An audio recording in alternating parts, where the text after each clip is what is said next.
Après une parenthèse, je reviens pour faire ce que j'affectionne le mieux, la conscientisation.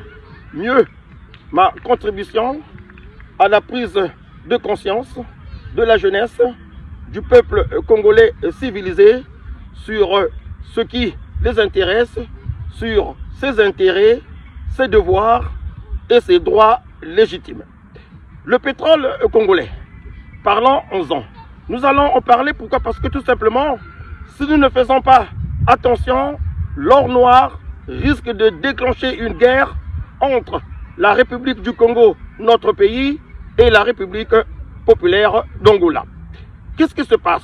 Eh bien, depuis un moment, le régime de Sassou fait tellement de bêtises, fait tellement de n'importe quoi, prend des décisions franchement inattendues, des décisions franchement suspectes. Cette histoire de cession ou de vente de nos terres au régime rwandais risque d'être la goutte d'eau qui va tout faire déborder.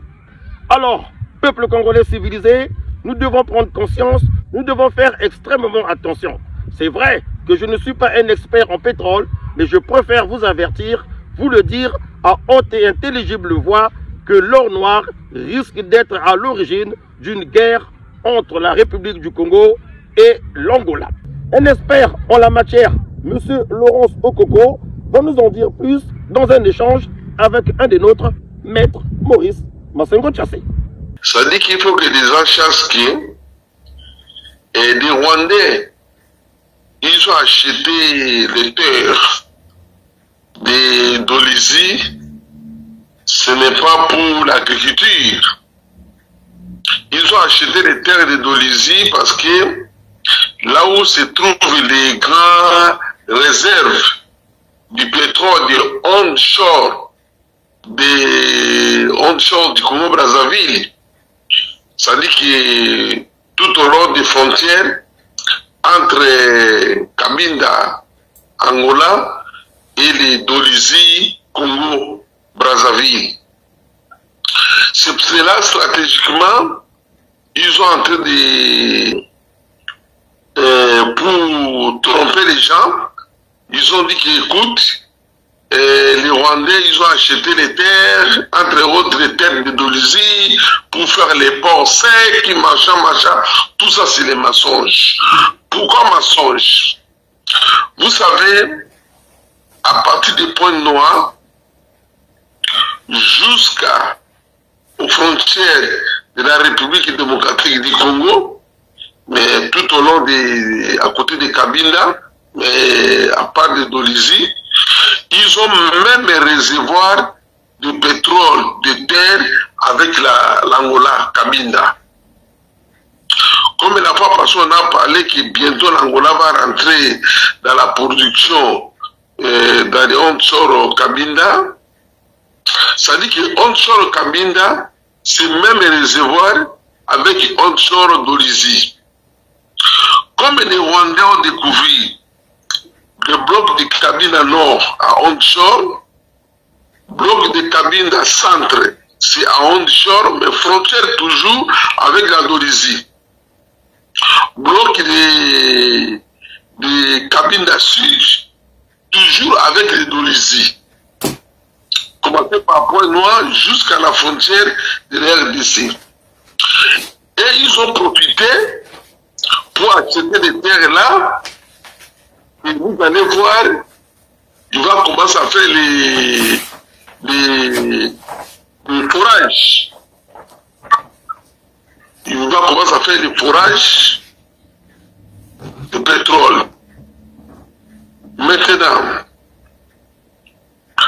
comme les frontières, c'est les frontières communes entre Cabinda et Dolisie, et puis il y a un petit conflit. Il n'y a pas encore réglé entre les deux pays. Là, il faut que les gens sachent qu'il y a un problème de délimitation maritime et de délimitation terrestre. Le problème est là, les commissions qui sont en train de travailler, il n'a pas encore trouvé la solution. C'est moi qui étais l'initiateur de démarche là, mais les commissions est en place maintenant. À côté de l'Angola, les commissions chapeautées par les ministres des maisons militaires de l'Angola. Et à côté du Congo-Brazzaville, il y a les commissions chapeautées par les ministres de l'Intérieur, le ministre de la Défense. Maintenant, le Congo-Brazzaville sache très bien que les zones là, c'est une zone litigée. Le conflit qui n'a pas encore terminé. Mais il préférait de vendre le secteur là de Dolisie, tout ça, là où se trouve du pétrole. Je commence. Donc vendre aux Rwandais. Hein, vendre aux Rwandais. Ils ont vendu au gouvernement rwandais parmi les 33 encore. Qui a vendu ça? C'est le fils du président Kiki Ngesu. D'ailleurs, je t'arrête pour qu'on puisse suivre ce qu'il dit de ces accords, puisque effectivement quand tu parles du port sec, c'est la partie de Dolisie. Bon, nous le suivons avant de reprendre ta communication, parce qu'il est très important d'apporter des preuves. Nous disons des choses qui sont véridiques. On ne vient pas pour raconter n'importe quoi. Parce que nous sommes proches d'une véritable guerre entre le Congo et l'Angola. Les gens oublient cela. Et les gens oublient la portée de ce message. À ce jour, l'arsenal juridique qui sous-tend la coopération entre nos deux pays est abondant et diversifié. Il compte 33 instruments juridiques, parmi lesquels 7 signés lors de la 5e session de la commission mixte et 8 conclus à l'occasion de la visite d'État de son Excellence M. Paul Kagame en République du Congo les 11 et 13 avril 2022. De tous ces accords, il importe de distinguer les accords de portée générale qui ont pour objet d'établir la coopération dans certains secteurs, des accords spécifiques qui portent sur la réalisation de projets bien précis. Il nous convient aujourd'hui de porter notre attention sur les accords qui constituent la réalisation de projets spécifiques. À ce jour, nous en avons 5. Premièrement, la concession du parc industriel et commercial de Maluku. 4e projet, le projet d'exploitation minière. Suite aux travaux menés avec le ministère de l'Industrie minière et de la Géologie, la société Crystal Venture avait obtenu 4 permis de recherche et actuellement elle bénéficie d'un permis d'exploitation de la mine de Kanga Michopo dont le délai d'exploitation va démarrer à la fin du mois d'août 2023. Le 5e projet qui consiste à la réalisation du port sec de Dolisie, à ce jour n'a pas connu de développement particulier, mais nous avons bon espoir que dans les mois qui vont suivre, les deux parties vont entamer des discussions pour également faire avancer ce projet. Deuxièmement, le projet relatif à la culture du ricin en République du Congo. Les travaux réalisés entre la société Crystal Venture Limited et le ministère en charge des affaires foncières ont permis d'identifier les terrains dans les départements du Niari, de la Bouenza et du Poul. Il y a aujourd'hui près de 121 000 hectares qui sont disponibles sur les 150 000 hectares escomptés pour la réalisation de ce projet. L'expérimentation du projet sera localisée à Loudima, dans le département de la Bouenza. Après avoir donc suivi ce petit extrait de 2023 à Kigali, alors je te redonne la parole pour continuer tes explications. Merci beaucoup, maître. Oui. Vous savez, c'est les commissions qui avaient de travailler, mais c'est les commissions militaires. Maintenant, quand vous vendez les terres là chez les Rwandais vont faire des études de fourrage.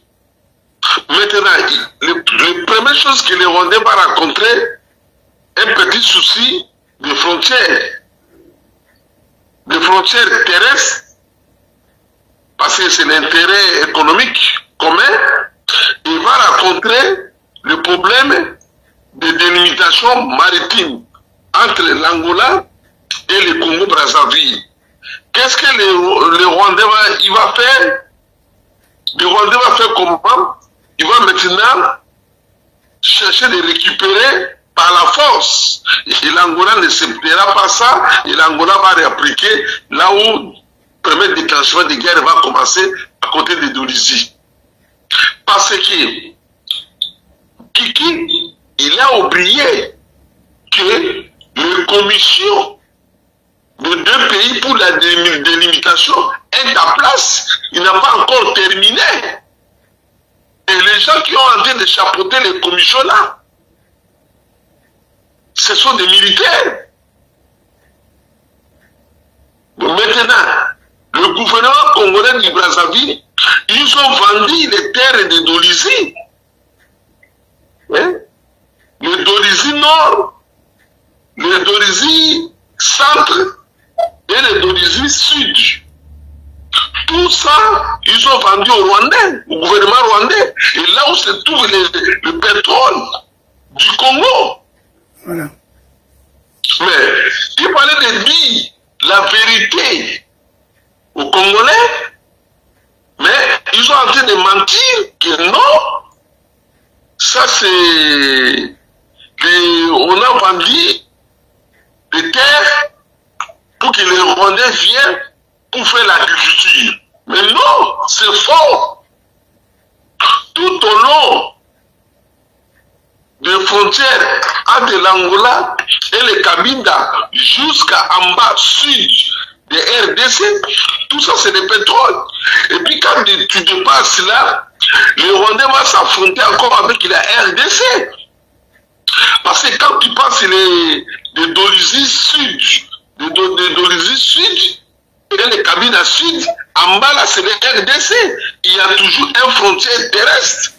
D'ailleurs, je t'arrête pour te dire que je montre effectivement cette zone sur la carte et sur le plan satellitaire pour que les gens comprennent qu'il y a une proximité. Tu vois, je te montre cette zone qui est hyper sensible. Là, c'est Dolisie.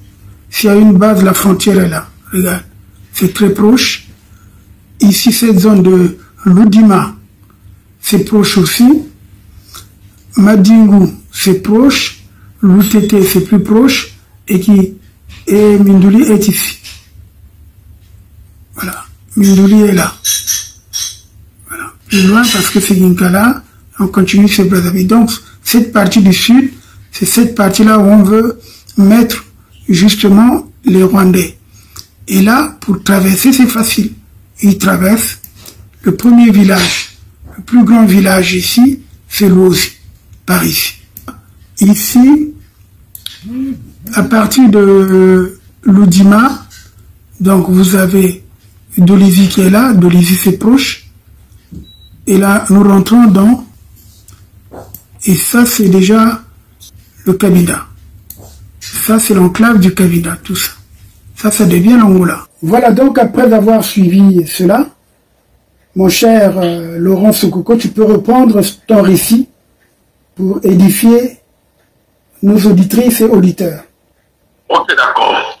Maintenant, si vous voyez dans les cartes là, entre Cabinda et le point noir, vous allez voir, il y a un parti de Miocel. Ils ont rentré à la République du Congo. Comme ils ont vendu les terres, le Rwandais va réclamer ça.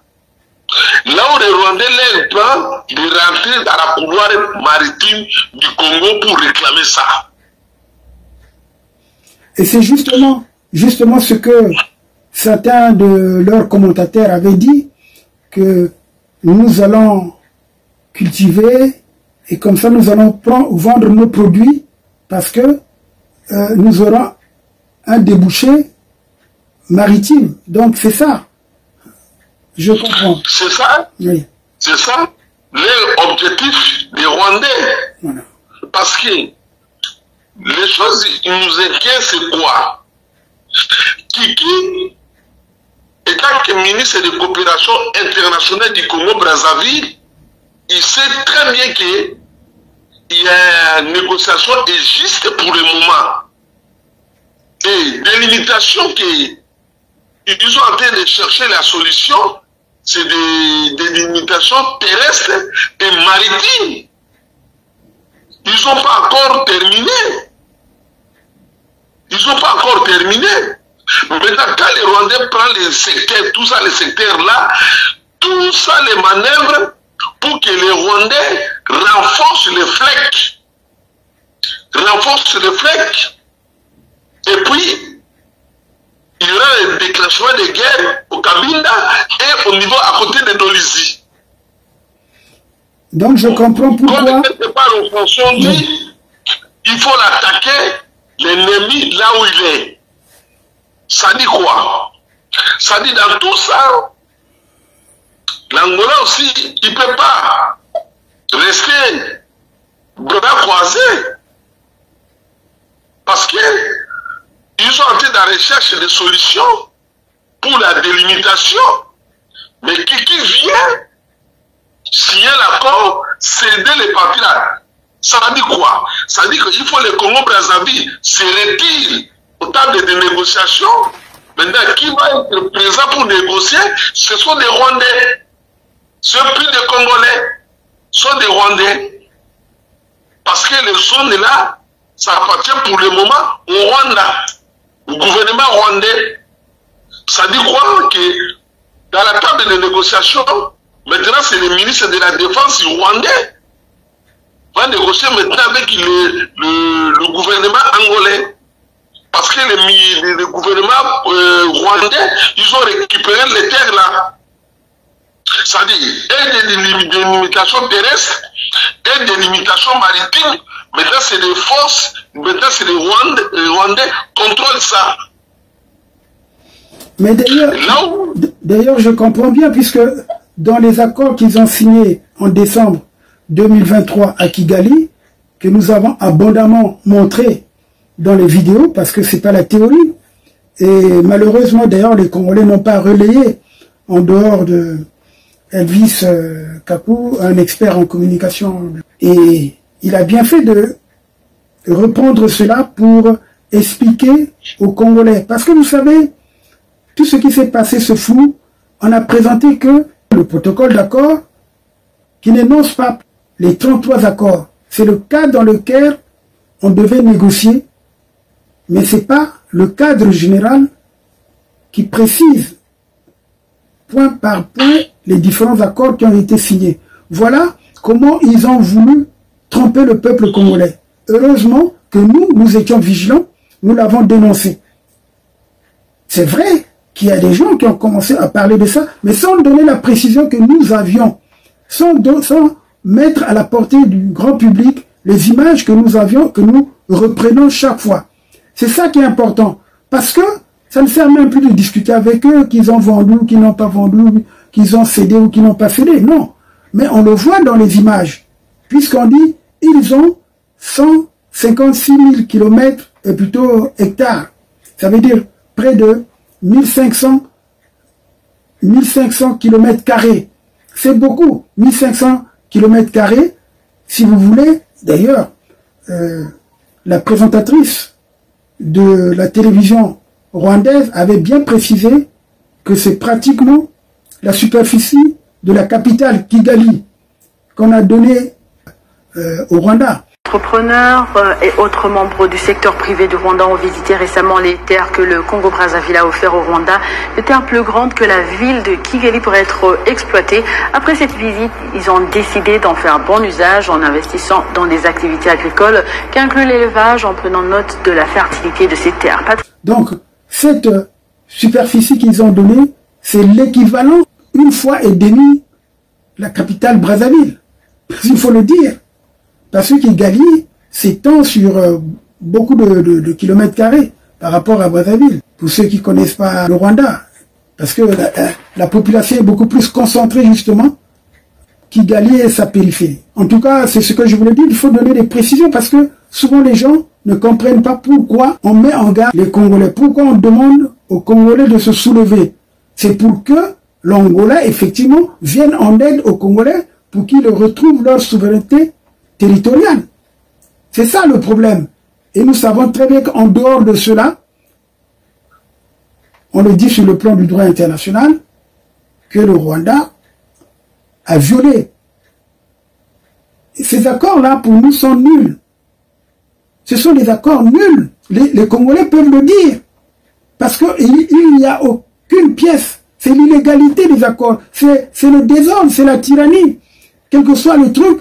Mais nous pouvons faire la guerre, effectivement, aux côtés des Angolais pour chasser les Rwandais s'ils résistent. C'est ça ce qu'on demande. En fait, votre appel, c'est nous demander, nous, Congolais, à manifester contre le pouvoir qui a signé des accords illégaux.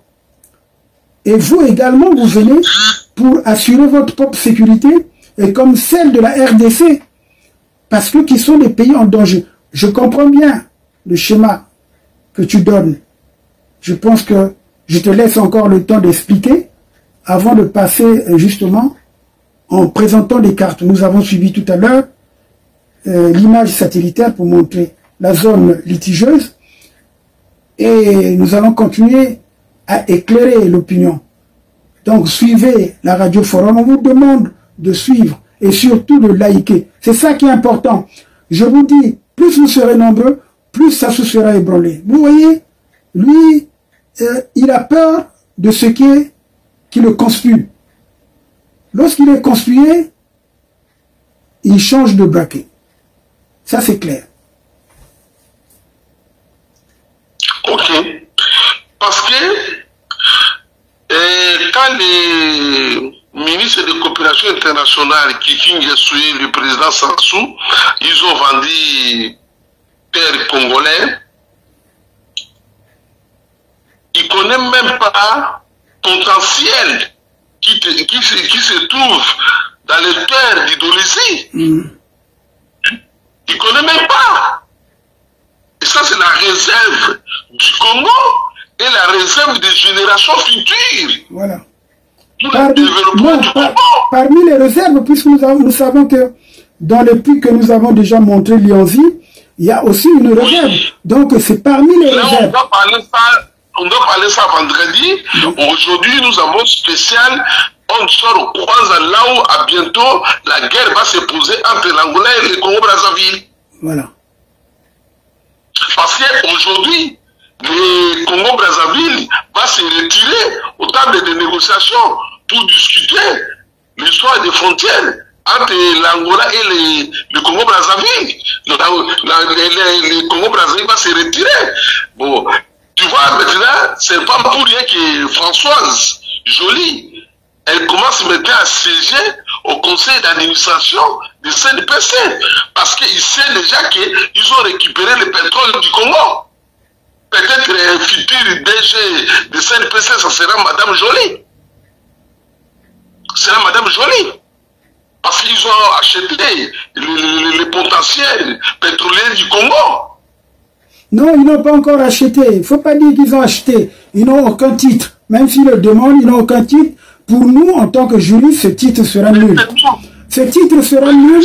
Et d'ailleurs, je demande à la population congolaise, notamment aux activistes, de commencer à mener des actions de sabotage.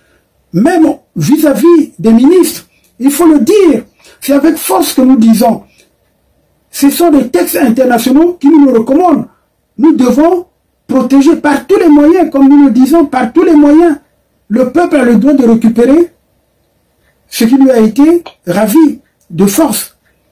C'est illégal ce que le gouvernement pourri de Sassou fait. Ils sont incapables d'expliquer qu'ils ont tenté de vendre ou de céder, parce qu'ils reculent. La cession n'est pas encore consommée, comme on dit, ou la vente n'est pas encore acquise. Mais nous savons très bien que nous devons pousser le bouchon. C'est pour ça que parfois les gens nous distraient avec le problème de la SAP, voilà, un festival de la SAP, hein, tous ces imbéciles-là qui suivent ce genre de discussion, ils ne comprennent pas que leur pays est en danger. Sassou, quand il y a une situation, alors il vous crée une autre situation pour vous divertir. Regardez ce président irresponsable, ce vrai charlot, hein? Ce monsieur qui est vraiment un incompétent. Il a été incapable de répondre sur la véritable question des accords avec le Rwanda. Il vient nous divertir, vous le savez très bien, sur la question de la jeunesse et qui n'a même pas pu aider. Il va prolonger en disant oui, mais la jeunesse, le problème de la jeunesse, l'année de la jeunesse c'est 2024. Oui, mais 2024, aujourd'hui, nous disons, il reste 4 mois. Bon, heureusement qu'ils ont des échappatoires. Ils parlent de leur plan qui va jusqu'en 2026. Mais ce plan-là, on n'attendra rien. On n'attendra rien. Ce sont que des escrocs. Regardez les gars qui ont été sinistrés. Aujourd'hui, voici 12 ans. Les sinistrés du 4 mars 2012 n'ont jamais été relogés correctement. On a construit des appartements, des maisons et tout, mais on ne leur a jamais livré ces appartements. C'est comme, effectivement, vers Ornano, il y a eu des immeubles, c'était pour les militaires. Mais ce ne sont pas les militaires qui sont logés là-bas. Ça, ce sont les choses, comme tu as su bien le dire à la précédente émission, nos militaires, nos fonctionnaires, nos cadres, les enseignants, les gens de la santé doivent être logés pour qu'ils travaillent dans les meilleures conditions. Tout le monde. D'ailleurs, nous avons suffisamment d'espace pour faire des maisons comme ça existait à l'époque, société immobilière, et après il y a eu la Soprogie. La Soprogie, c'est là où le désordre a commencé. On a vu les ministres avoir 10 ou 15 appartements qui distribuaient par-ci par-là et tout. Moi, on m'avait proposé, j'avais refusé parce que je trouve que non, il faut donner à ceux qui sont plus dans le besoin. Mais c'est vrai, c'est le désordre. Moi, je crois que l'Angola doit venir nous aider pour chasser Sassou. Et nous vous le demandons. Nous vous le demandons en tant que société civile, en tant que la voix des sans-voix, représentant la voix des sans-voix. Vous devez le faire précipitamment, avant de déclencher une guerre. Nous savons bien que vous avez donné un ultimatum, nous le savons bien, mais continuez dans ce sens-là. Commencez déjà à envahir Pointe-Noire et Dolisie. On va voir, après vous progressez sur Brazza. Maître, vous savez, si l'Angola dort, c'est fini. Parce que l'ennemi, ils ont maintenant à les portes de l'Angola. Oui, bien sûr, bien sûr. Hein? L'ennemi, ils sont à les portes de l'Angola. Hein? Hein? Parce que la réservoir de Onshore Cabinda, ce même réservoir de Onshore Dolisie, hein? Onshore Dolisie, nord, centre, sud, hein? Et jusqu'à une partie de RDC. Mais quand les Rwandais viennent, va réclamer même les parties là de l'RDC. Il va réclamer aussi ça. Il va dire ça c'est pour nous aussi. Hein? Tout ça, les commissions sont en place, mais ils ont devancé pour céder les terres aux Rwandais. C'est pour cela, nous on profite à cette occasion-là.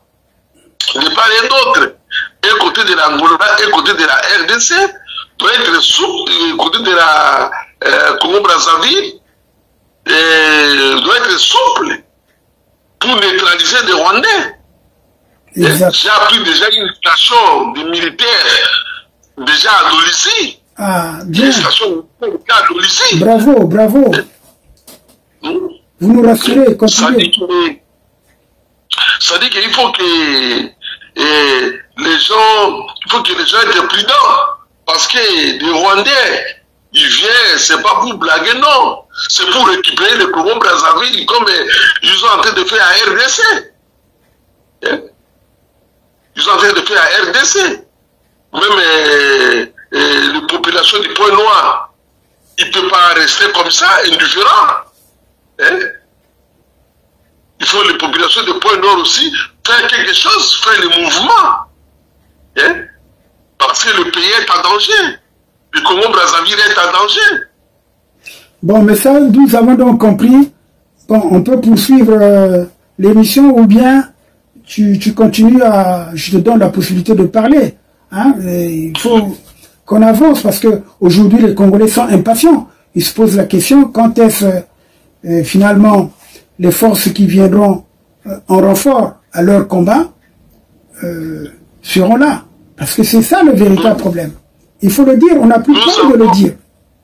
J'ai lancé le message auprès du général Serge Omoa de conseiller le président Sassou jusqu'à mois prochain de quitter la ville de Brazzaville pour éviter des bains de sang, c'est contre la droit de l'homme. Signifie quoi? Signifie que les chances et le dernier mois on a donné la chance à Général Omoa pour conseiller son chef de quitter la ville de Brazzaville. C'est le mois prochain, je crois, c'est septembre, je crois.